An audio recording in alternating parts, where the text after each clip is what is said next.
Hi, my name is Pontus. I would like to discuss the topic of EV, electric vehicle charging.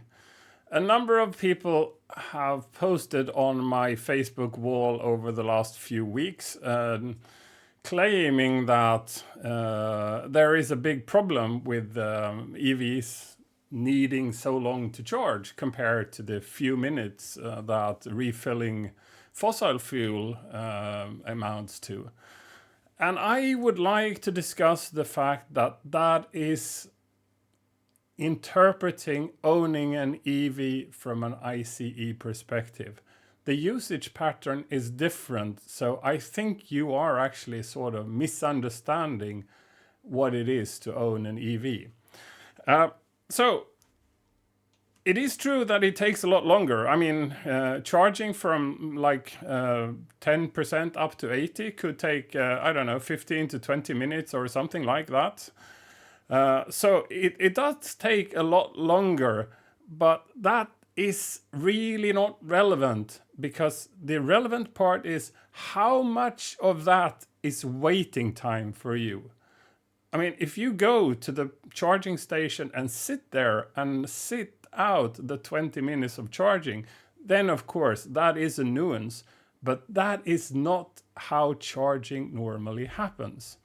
So in an IC car, so a petrol car, you drive around, and when the meter says that you are running low on fuel, you go to the petrol station and you refill. So that is the use case for that. And you might think that EV owners would do the same. No, we don't. We actually really don't. So a large portion of EV owners, we have overnight parking where we can charge. So if you own a house and you can put it in front of your house, or if you live in an apartment and there is a sort of a basement garage where you can charge, or if you have public places like I have, where charging is included in the nightly parking fee, then that is what we use. We park the car, connect it to the charger, and leave it there until the next morning. So we spend absolutely zero time charging the car. That is something that happens during night. This is basically like my dishwasher. It takes 3 hours to do dishwashing for me, but I don't see a second of it. I fill the machine, I let the machine work, and then it tells me it's done, and then I go and collect all the utensils that are in it, and I didn't spend a second waiting for it to be done. Same with charging. It's like Särimner, the magical pig in Valhalla.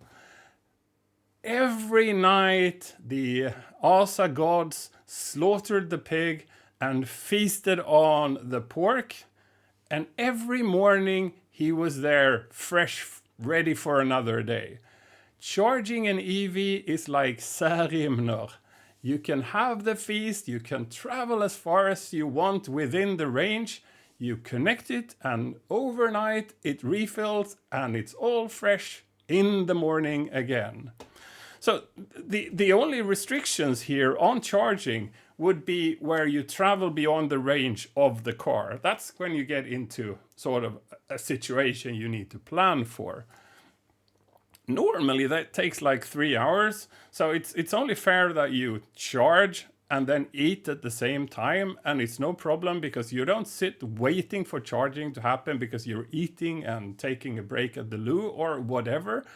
So there is no actual waiting time. It's sort of an enforced pause. It's not waiting time. But of course, you could be one of those who could drive for 10 hours without a break, and you pee in a bottle and everything is perfect for you like that.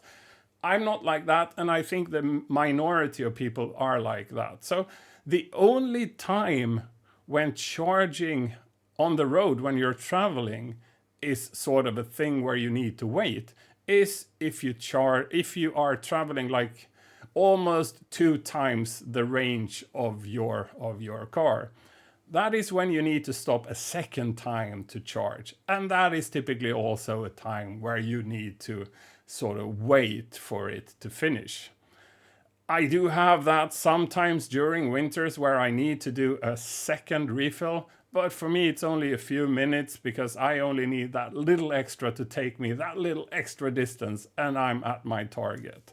So that could be a nuance. And if this happens to you on a frequent basis, I mean, multiple times a year, that could be a reason, a valid reason not to buy an EV, because you have a usage pattern where EVs don't really excel.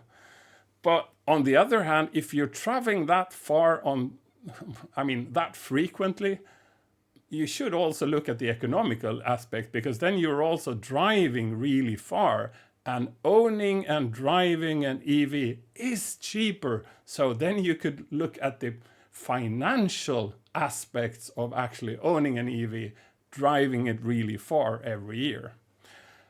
There is one group which I sort of skipped in the beginning, and those are the people who cannot charge overnight. They need to go to a public charger and they need to recharge the car and they need to wait for it. That is a group where owning an EV is also less convenient. If you are one of those and you don't want to own an EV because charging takes too long for you and you don't really want to sit out and do the charging, I fully sympathize with that. That you might be one of those where the EV negative aspects really, really kicks in, so it's inconvenient for you. But if you have access to overnight charging, again, you don't need to spend a second charging. You just connect it, leave the car, and it's refilled in the morning, and you don't need to do a thing.